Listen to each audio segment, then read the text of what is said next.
Delhi high court के justice Yashwant Verma का Allahabad high court में तबादला हो गया, लेकिन अभी तक पता नहीं चल पाया कि उनके दिल्ली वाली घर पर कितना पैसा मिला। सुप्रीम कोर्ट इस मामले की जांच कर रहा है। उधर सूत्रों से खबर मिली कि जस्टिस वर्मा के विरुद्ध महाभियोग प्रस्ताव भी लाया जा सकता है।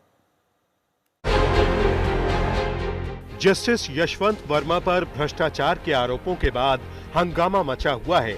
हंगामा सिर्फ उन पर लगे आरोपों को लेकर ही नहीं है, बल्कि उनके ट्रांसफर वाली कार्रवाई को लेकर भी है। सुप्रीम कोर्ट कॉलेजियम ने यशवंत वर्मा का ट्रांसफर इलाहाबाद हाई कोर्ट में कर दिया है और इसको लेकर Allahabad high court bar association नाराज हो गया है। उसका कहना है कि इलाहाबाद हाई कोर्ट कोई कूड़ा घर नहीं है जहां किसी भ्रष्टाचार के आरोपी जज को भेज दिया जाए। एक सामान्य कर्मचारी के घर पे 15 लाख रुपया मिलता है तो उसको जेल भेजते हैं। एक जज के घर पे 15 करोड़ रुपया कैश मिल रहा है, उसको घर वापसी का इनाम दिया जा रहा है। क्या हाईकोर्ट, इलाहाबाद हाईकोर्ट क्या डस्टबिन है, कचरा बिन है?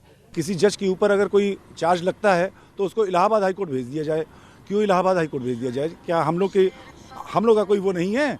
हम लोग का अस्तित्व तो नहीं है? हमारी जुडिशरी यहाँ पर क्या निर्णय लेने के लिए जुडिशरी का स्वतंत्र होना आवश्यक नहीं है क्या? यहाँ पर एक भ्रष्टाचार का आरोप झेल रहे जज साहब को यहाँ भेज करके ये क्या साबित करना चाहते हैं? बार एसोसिएशन ने 24 मार्च को इस पर एक बैठक भी बुलवाई है, जिसमें इस मुद्दे पर कोई बड़ा फैसला लिया जा सकता है। सुप्रीम कोर्ट के कॉलेजियम ने इस मामले में शुरुआती जांच के आदेश दे दिए हैं और इसको लेकर दिल्ली हाई कोर्ट के चीफ जस्टिस से भी जवाब मांगा है। जस्टिस यशवंत वर्मा वही जज हैं जिन्होंने भ्रष्टाचार के एक मामले में शिबू सोरेन के खिलाफ सीबीआई जांच के लोकपाल के आदेश पर रोक लगा दी थी। वर्ष 2018 में यूपी की एक शुगर मिल के खिलाफ भ्रष्टाचार की एक एफआईआर दर्ज हुई थी। इसमें यशवंत वर्मा का भी नाम था, क्योंकि वो उस वक्त इस शुगर मिल कंपनी में नॉन एग्जीक्यूटिव डायरेक्टर थे। Certainly, the issue of corruption within the judiciary is a very serious issue, and this is not something that has been articulated by senior counsel and lawyers in this country for the first time. It's been going on for years, and public statements have been made. So I think that it's time for the Supreme Court to start looking at issues of how the appointment process should take place.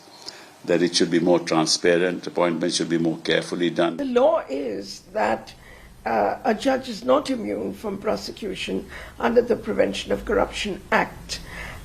The only gateway is that you need the sanction of the Chief Justice of India. So, as far as I'm concerned, I don't wish to make a comment except to say that the law must be set in motion.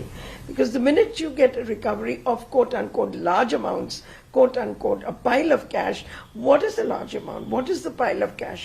We are just going by rumors. I think the Honorable Supreme Court is absolutely right and prompt and have taken the action in the interest of the judicial system. And the action of the Honorable Supreme Court is also in the interest of the nation. It's the interest of the nation ultimate which must be kept in mind. Judiciary में corruption एक सर्वविदित वो है कि judiciary में corruption है और आज से नहीं है, बहुत पहले से है।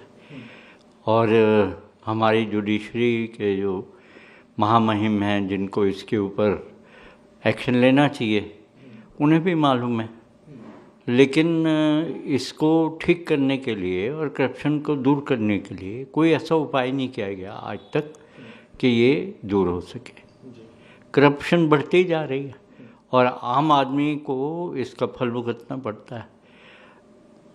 आजकल तो लोग यहाँ तक कहते हैं कि बजाय in the court of Shri so and so, वो ये लिखना पसंद करेंगे in the shop of Shri so and so.